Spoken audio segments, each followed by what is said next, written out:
day. A lot of rain, but still beautiful. God is just watering the earth.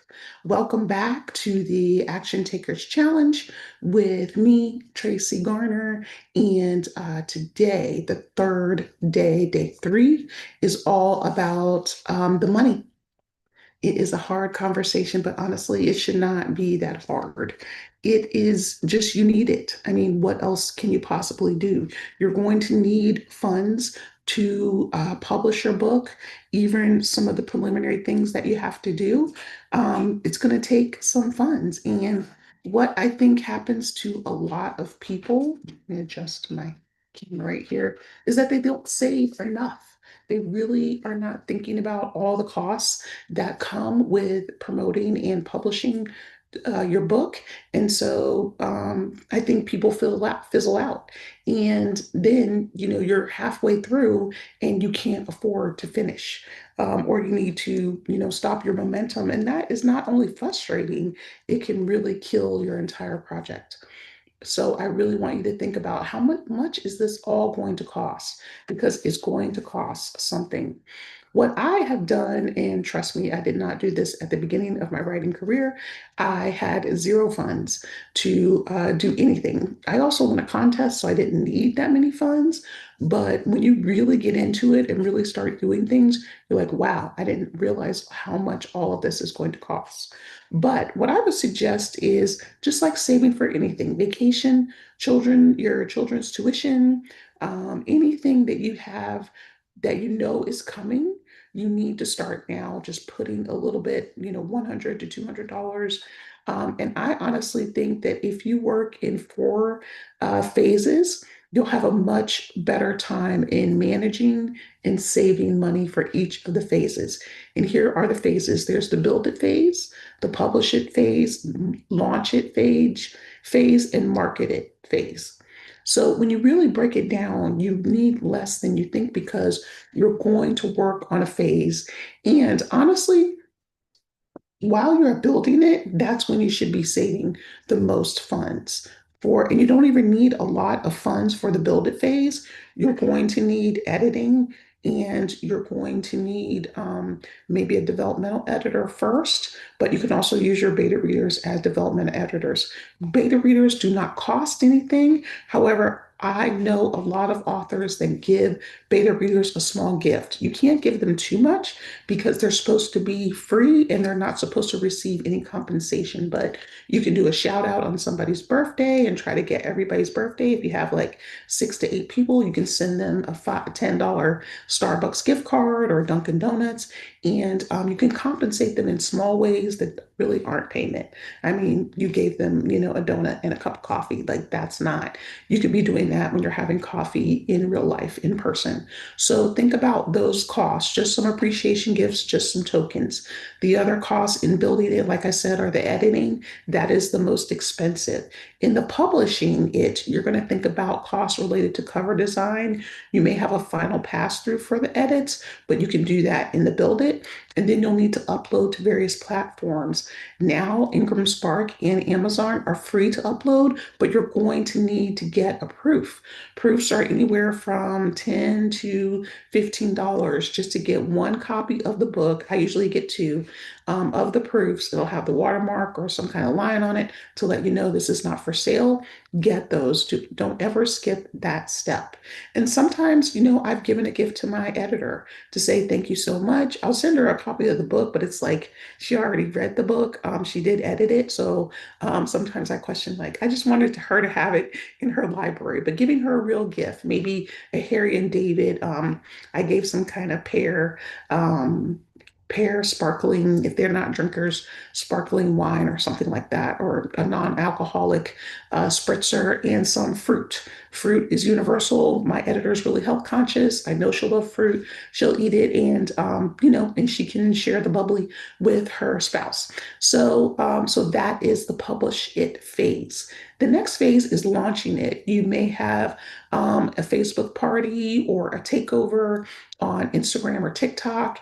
You may invite other authors to come on and do a blog. You may blog hop, and you'll have to buy some prizes for doing a blog hop. And I really don't think think people are doing that as much as they used to long ago, but you'll be doing something and you might want to do a couple giveaways. You'll need money for that.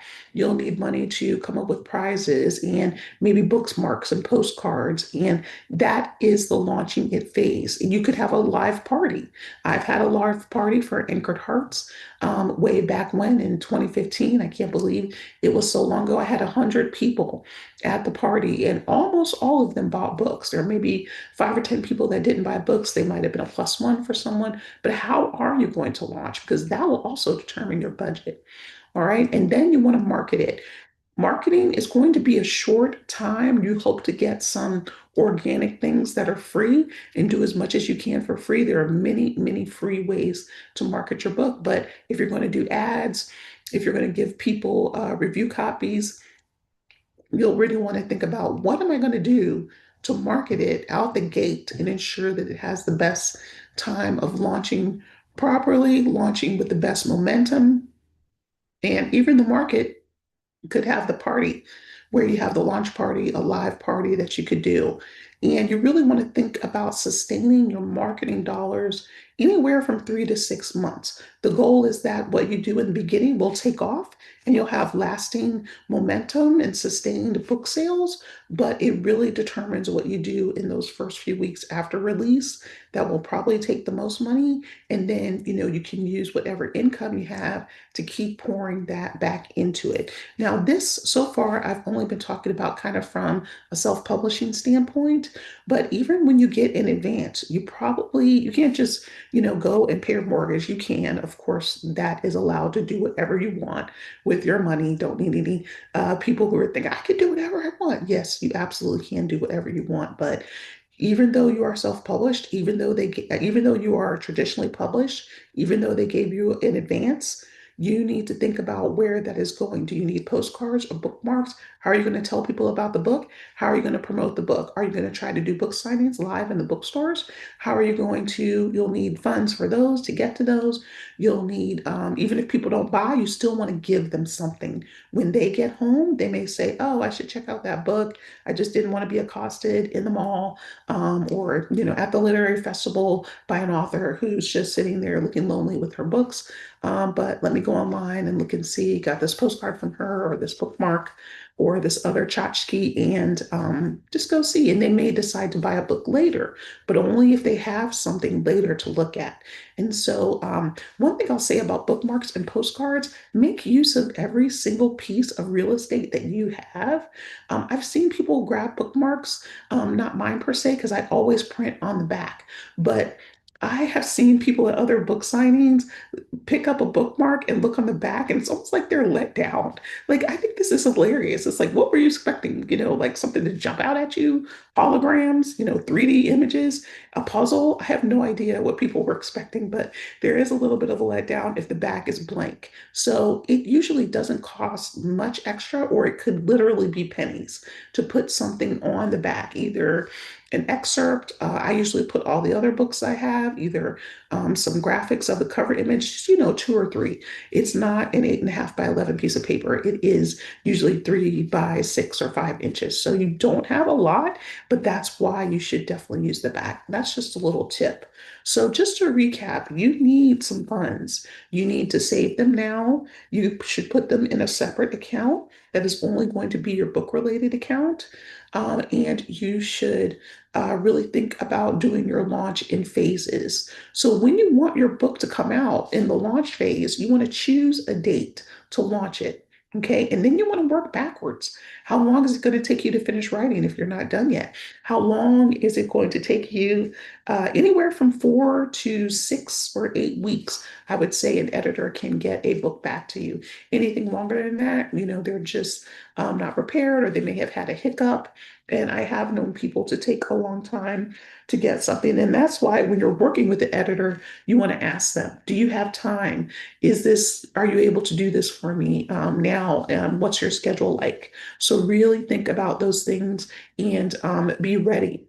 So I wish everyone luck. I'll be talking about the phases more in the emails and the guide that you're going to get when all of these are finished, and the workbook that you will be receiving. I thank you so much. I hope this has been helpful to really think about. Oh, and your action three step is to come up with a list of expenses. Your day three action step, come up with a list of expenses in each phase. I mentioned some of them. Research what things cost. Ballparks are okay, but they need to be based on solid research. The market has changed. Everything is suffering from inflation, other things like that. And then assign a budgeted amount to each phase and begin saving for that. All right, hope this has been helpful. Thanks so much, and I'll see you in the next video. Take care.